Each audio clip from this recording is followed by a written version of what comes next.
నమస్కారం. MNR channel స్వాగతం. ఈ రోజు వార్తల్లోని ముఖ్యాంశాలు. దాసరికి నివాళులర్పించి బోరున విలపించిన మోహన్ బాబు.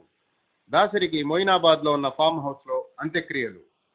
నన్ను కుటుంబ సభ్యుల్లా చూసుకున్నారు. ఫిలిం ఛాంబర్లో దాసరి పార్థివ దేహానికి సీఎం చంద్రబాబు నివాళులు.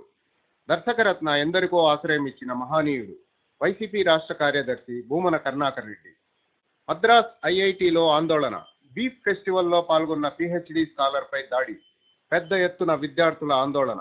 కళాశాల డీన్కు వ్యతిరేకంగా వినాదాలు. వైఎస్ఆర్ జిల్లాలో ఘోర రోడ్డు ప్రమాదం. 5 తెలంగాణ వాసుల దుర్మరణం. మృతులలో 3 చిన్నారులు. అమరావతిలో నవనిర్మాణ దీక్షపై చంద్రబాబు టెలికాన్ఫరెన్స్. తిరుమలలో కొనసాగుతున్న భక్తుల రద్దీ. 31 కంపార్ట్మెంట్లలో వేచి ఉన్న భక్తులు. ప్రధాని మోడీ జర్మనీ టూర్లో గ్లామర్ టచ్ ఇచ్చిన ప్రియాంక చోప్రా. జగన్ని సీఎం చేయడమే ప్రధాన లక్ష్యం.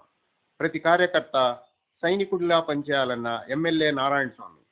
తిరుపతిలో దాసరికి ఎంఎన్ఆర్ ఫిల్మ్ అకాడమీ విద్యార్థులచే సంతాప సభ. నివాళులు అర్పించిన ఎంఎన్ఆర్ ఫిల్మ్ అధినేత ఎం నరేష్.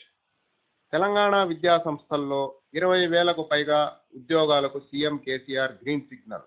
వారంలోగా నియామక ప్రక్రియ ప్రారంభం. ఈ వార్తలు ఇంతటితో సమాప్తం. నమస్కారం.